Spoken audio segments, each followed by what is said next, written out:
Los Angeles is home to more than 36,000 homeless. It's hit the hardest in downtown Los Angeles, where thousands of Americans are without a job, a bed, or the assistance they need. I'm in a shelter. I can't believe this. I received a lawsuit that said that because of code violations, I could no longer live in my house. I have a master's degree. I taught at UCLA.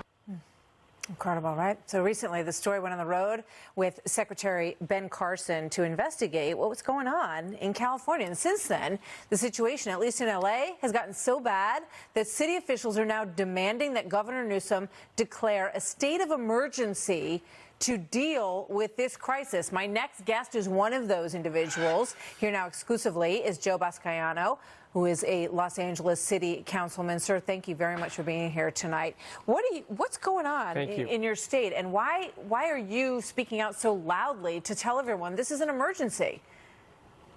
I was a police officer for LAPD for 15 years, Martha, and I was used to going to emergencies rolling Code 3 lights and sirens when nearly a quarter of the homeless population reside in California. Almost 130,000 souls homeless in the state of California. We need to lead with urgency and move, and this is why I'm calling on the governor, myself, and 6 other of my colleagues on the LA City Council to move on a statewide declaration of state of emergency, because what we're doing today, the bureaucracy is just killing us. We have to check so many boxes. The city of Los Angeles is leading this effort. We've approved nearly 2,500 temporary emergency beds and 7,000 supportive housing units. And in my case, my temporary emergency shelter, once they're all done, it'll be taken 2 years to complete, Martha. What part of temporary emergency shelter are we missing? The emergency part.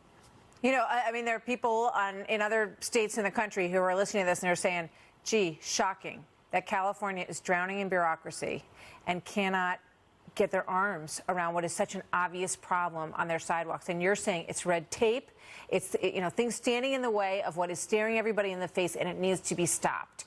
I mean, you know, are you frustrated with your own state and the way things function there?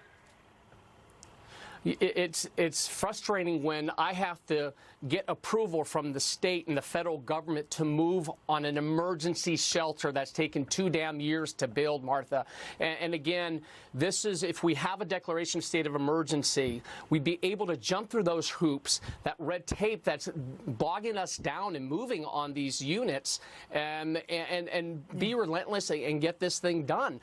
It's been very frustrating, and this is why we have to you know, we're tired of checking the boxes as it relates to moving on supportive housing units, so in addition to the housing crisis. Does the governor, you know, he doesn't share your urgency, apparently. Why do you think that is? I mean, he has to see what's going on these streets, and your hearts go out to all these people. Nobody should be living on the street, and as you pointed out, rightly so, these are not, you know, vagrants. These are human beings. They're people who, you know, find themselves living on the street. But, I mean, you know, California doesn't, this shouldn't be happening. Local leaders across the country are tired of managing homelessness in their respective cities. We want to solve homelessness. The governor has made it clear that he's moving on. He just signed a bill that will actually allow us to, on the CEQA, exempting on environmental compliance on homeless housing.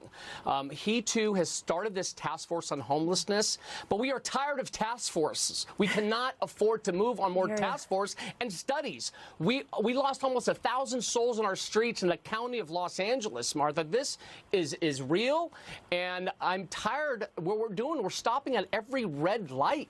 And as a police officer, again, I was illegally immune from stopping at stop signs and red lights. And this is what we're doing. In fact, you know, when we're building these temporary shelters, we're permitting them as if we're building a hotel in Los Angeles. President Trump has talked about, you know, an emergency declaration in California over this problem. It sounds like you're on the same page, you and the president, on this.